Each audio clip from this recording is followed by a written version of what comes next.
Hello，大家好啊！今次咧又帶咗好多新貨俾大家睇。咁咧今次啲貨咧就同平時我哋啲貨有少少唔同嘅，有啲特別啲嘅嘢嘅。開始咗第一樣先。咁咧今次有啲老虎啦，老虎咧就唔係我哋平時成日睇嗰啲老虎王啊、老虎抱豬嗰啲喎。今次咧帶咗啲無頭虎俾大家睇。老虎咧就係一睇就知兇猛啦，唔係野獸類啦，保護自己好強大啦，同埋咧係落地嘅老虎咧更加係虎虎生威嘅，可以鎮壓對手啦。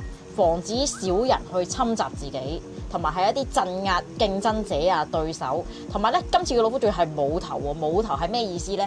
就係等人哋冇弱點去攻擊你，只係頭多數係人又好，動物又好啦，係最緊要嘅地方。想打你個頭又唔得，插你眼又唔得。只有你自己去搲人，你自己攻擊人，咁人哋咧就睇唔穿你嘅弱點，就攻擊唔到你。咁防小人啦，鎮壓鬼神啦，或者係一啲競爭者啦，咁都係可以令到自己勝利咁解嘅。咁喺我哋自己啲客啲 feedback 入邊咧，佢哋係講翻出嚟覺得係強過拉虎好多，即係快嘅。有時佢哋之前帶拉虎咧，佢哋覺得啲小人都係解決唔到啊。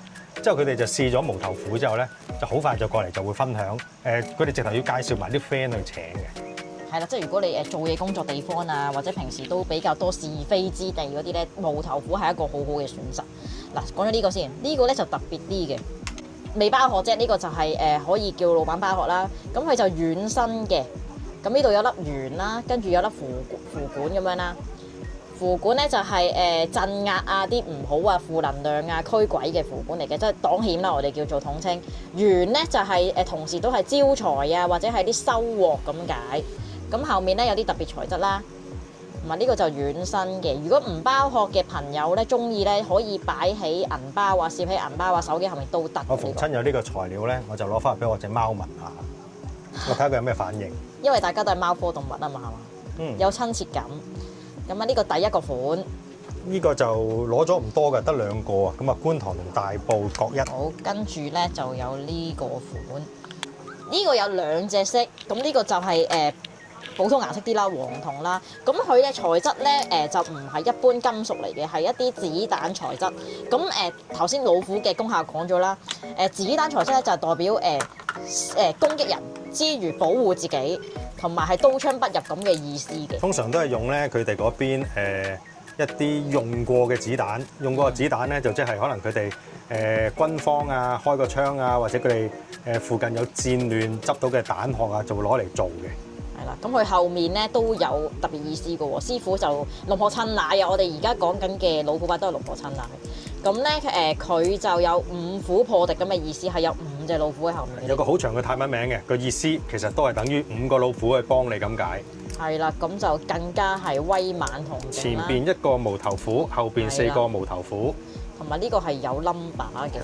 咁啊，到時再慢慢揀。呢個係第一個顏色，就係黃色啦，黃銅色，但係子彈材質嚟嘅。未整殼嘅，咁啊因為俾你哋揀咗顏色先整。如果未揀咧，我通常都整金色或者銀色噶啦。呢隻顏色就靚啲嘅，我哋叫龍也色。咁呢個更加突出老虎嗰個顏色啦，老虎個樣，同埋係有黑底，黑底又更加不嬲都顯眼㗎啦，嚟到中間個主角。咁呢個龍也色。同埋後面就一樣㗎啦，都係5虎破敵嘅。一個牌等於有5個牌。係啦，呢隻老虎咁樣。前面個老虎就做到個顏色好似隻真老虎咁樣。係啦，好突出，一睇就睇到呢。呢個就另一個款啦，呢個咁啊呢個就配埋呢個都係膠殼嚟嘅，輕身嘅膠殼啦。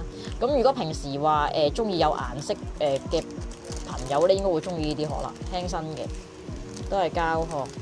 咁後面就係又係啦，老虎。但呢個就唔係無頭虎啊嘛，係嘛？呢個係虎頭鹿屎。虎頭鹿屎。後邊咧？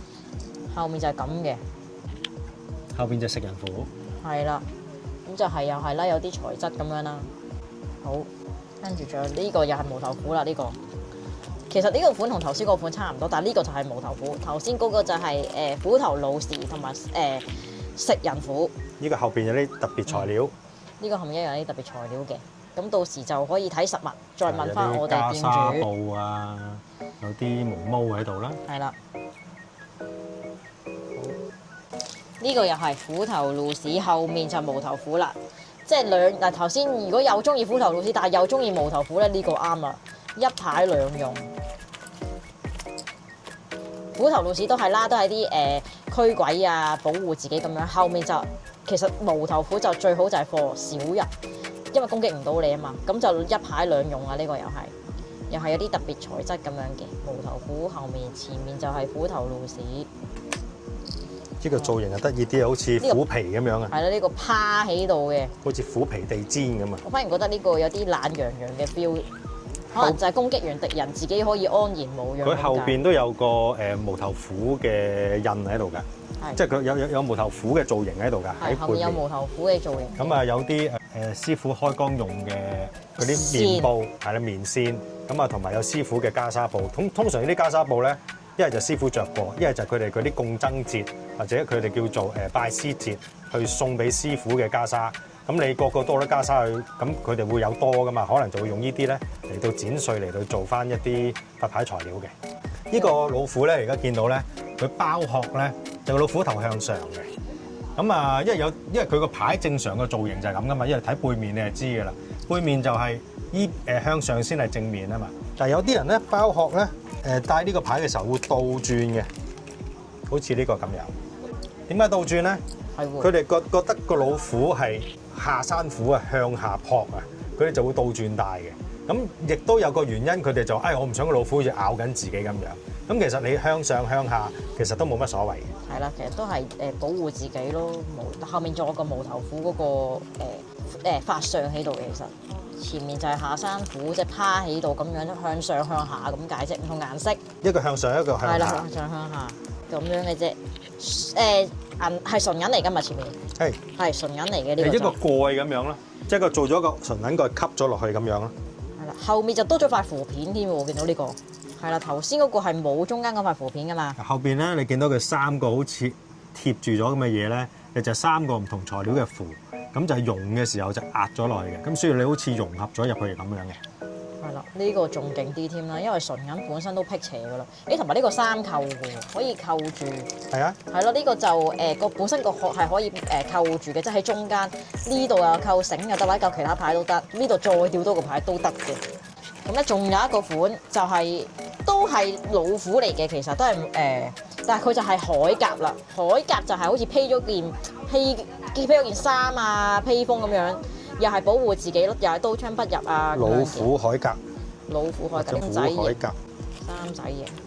以前咧，因為打仗時代咧，好多時都係啲高僧會喺啲衫度畫咗好多符，畫滿符，就叫做聖衣，即係神聖個聖啊，就俾啲士兵去打仗嘅時候保平安嘅。咁所以咧就會有呢啲咁嘅造型嘅聖物出咗嚟。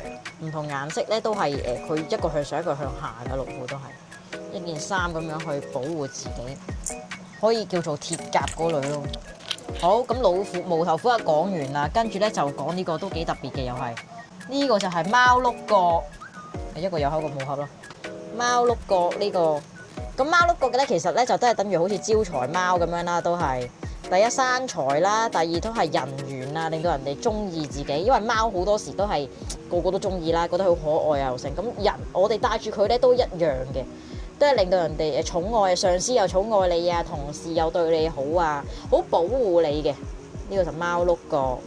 同埋啲寺廟咧，好多時都會除咗見到狗咧，其實貓係特別多嘅。咁有時佢哋會有啲貓可能某啲原因死咗，可能貓佢哋夭折或者佢哋遇到意外，咁就會用呢啲貓去到做一啲材料嘅，做佛牌材料，希望幫翻啲貓咁樣啦。咁即係當個貓做咗佛牌幫咗人，就等於我哋又幫翻啲貓啦。咁另外就係呢個咧，佢一個好出名師傅龍撲飄去做㗎啦。咁但係其實入邊唔止佢嘅，仲有其他師傅嘅，例如有一個好出名做貓嘅師傅龍撲襟布，龍撲襟布。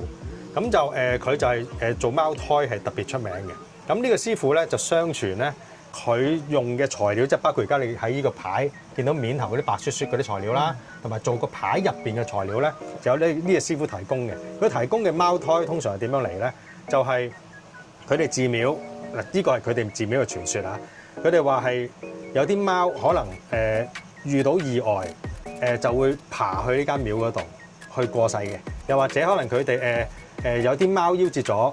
咁個媽媽就會帶住夭折咗嘅貓就去呢間寺廟度，咁師傅就會接收咗就去再做呢啲佛牌嘅。係咯，即係一啲有靈性，覺得嗰個地方可以幫到佢哋咁樣咯。但係其實泰國呢邊好多貓㗎，我哋自己每次去親跑廟都見到好多貓嘅。跟住咧就講下呢個有個細，陣間有個大嘅。咁咧呢個咧就係深海人魚啊，呢個又係一啲扁身，後面就係一啲膏啊、符管啊同埋粒珍珠嘅。咁深海人魚係咩嚟嘅咧？因為都比較少接觸啊，呢個應該。咁就係一啲泰南大法會啦，有9位聖真嘅，咁啊13位白衣師傅啦，同埋一啲祭司去共同去整成呢個牌嘅。咁啊前面啦，後面咧呢個細嘅冇人魚骨添，咁個大嘅先，大睇得清楚，多啲料。咁中間咧見到有人魚骨嘅，人魚骨咧唔係美人魚嗰條骨啊，係講緊咧其實係一啲海牛嘅骨整成嘅。咁點解人魚有關海牛事咧？其實海牛咧就係又喺個海嗰度啦，咁啊成日攬住佢嗰啲海牛 BB 嘅，咁啊攬住咗咁樣，跟住咧佢咧有時喺海入面咧趌咗個頭出嚟咧，有一啲草咧好似頭髮咁樣，咁又可以企得起身彈起身喎條尾，咁所以就好似美人魚咁嘅形態咁樣啦。咁所以咧師傅咧就用咗一啲海牛嘅骨去做成美人魚嘅形象，嗰個形象啦，咁好似美人魚咁樣。因為傳說以前啲人見到嘅所謂美人魚，其實就係海牛，佢哋誤會咗。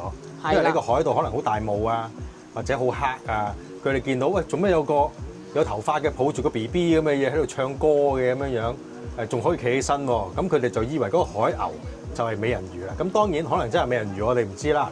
咁但係佢哋嘅解釋就係佢哋見到海牛以為係美人魚啦。咁就有咩功效咧？都係人緣啦，令到人哋對你一見鍾情啊，我中意你啊，同時又愛戴你啊咁樣嘅。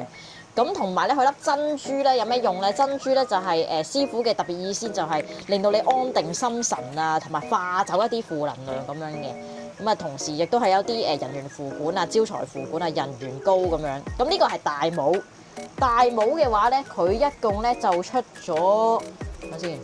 大嘅有39個，細嘅就出咗139個嘅，咁啊細帽，但細帽咧就少咗條人嗰個海牛骨啦，細好多，數量好少嘅咋。係啦，細好多。咁就大嘅少啊，大嘅真係。就多師傅做嘅一個泰南嘅大法會，咁啊資訊就而家唔講咁多啦，到時我哋啲客人過到嚟，我哋再解釋嚟聽。係啦，人緣啦，人哋中意你啦，同埋安定你個心神，等你個心情穩定啊。因為太多資訊塞落嚟咧，條片就好長㗎啦。次咳完咳極都係有40幾50分鐘。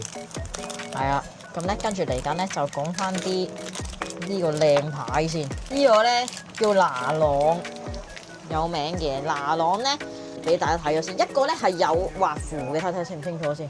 呢個係有畫符嘅，應該睇得清楚。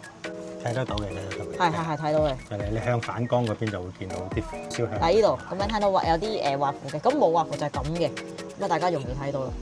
呢個就係冇畫符嘅，係啦。咁啊拿朗咧就係平時製到金嘅功效啦，保護你而家擁有嘅嘢啊、招財啊、權力啊，同埋拿朗咧就係等於一飛沖天，天上面一粒星咁解嘅。咁咧，你見到咧，佢側邊咧有好多拉壺嘅，擲到金嘅牌成日都有拉壺噶啦。咁呢個有4個角咧都有拉壺，後面又有拉壺嘅。咁同時即係小人方面都可以幫你驅埋嘅。咁呢個就係特別嘅拿朗，一飛沖天啊！好突出啊！如果想升職啊，或者想人哋見到你嘅功績嘅朋友咧，戴拿朗係一個好好嘅選擇。你做嘅嘢人哋會見到，會欣賞你。呢個拿朗，呢個咧又另一個擲到金，就係一個好出名，係咪金光閃閃嘅廟出嘅呢個？喺泰北嗰邊有間廟咧，好多人去旅行都會去咧，就係成間廟又白又銀，好靚嘅。你哋上去 Google 揾好靚嘅廟，可能都揾到白廟我哋叫做。咁嗰間廟咧有好多嗰啲地獄景象啊，咁樣做咗好多出嚟。咁設計嗰間廟嗰個會咧就幫手去做咗呢個牌設計出嚟。咁啊，所以你見到呢個牌都好靚，好受歡迎。一個好靚嘅擲到金，上面嗰啲咧就係嗰啲保護傘咁樣嘅。同埋你見到咧擲到金隔離有個太陽，有個月亮嘅擲到金。跟住咧就講四面神啦，呢個係王嘉爾四面神嘅純銀版。喂，王嘉爾呢排好 hit 啊，又咩開演唱會又成啊。跟住純銀版咧就之前我哋訂即係有得預訂嗰陣攞個4個翻嚟，5個，之後就一個自己嘅，不過最後都冇埋啦，俾客要咗啦。咁就有個客就好想再要，即係我哋就嘗試再揾啦，今次係揾到呢個翻嚟。佢有好多版本嘅，呢個純銀啫㗎，其實都仲有其他版本嘅黃銅啊，或者其他顏色都有嘅。純銀就難有啲咯，其他版本都難㗎啦，而家。係，因為可能王嘉爾 hit 啦，咁如果係王嘉爾 fans 嘅話，都可能會即係搶佢帶過佢中意嘅牌，同佢一樣咁樣啦。呢個4面神馬哈蘇拉神嘅觀音，呢個顏色超靚。同埋佢好似咧，我哋平時觀音像咧嗰啲係咪陶瓷咧？都係。佢上咗嗰啲陶瓷色啊嘛，其實呢啲咧龍也咧，其實係咩嚟咧？其實就係一種工藝上色，就係將一啲玻璃碎撈落一啲特殊顏料溝出嚟，再掃上去嘅。所以我哋見到泰國做嗰啲我哋見到有顏色嘅殼或者顏色嘅佛牌咧，啲色點解咁靚咧？其實係一啲特殊材料嚟嘅。超靚啊！所以你望落去就好似陶瓷，因為佢似玻璃。係啊，呢個觀音同埋佢好立體啊！呢個好立體。個樣好慈祥，好靚。仲有一隻色嘅，仲有呢個。如果中意低調啲顏色嘅朋友，就可能會中意呢個。就係我哋一般成日見到白色配金色咁樣。呢啲咧其實咧可以就咁擺喺度供奉又得啦，咁唔包殼啦。想戴嘅就包殼戴住都得嘅，因為都多人供觀音嘅其實。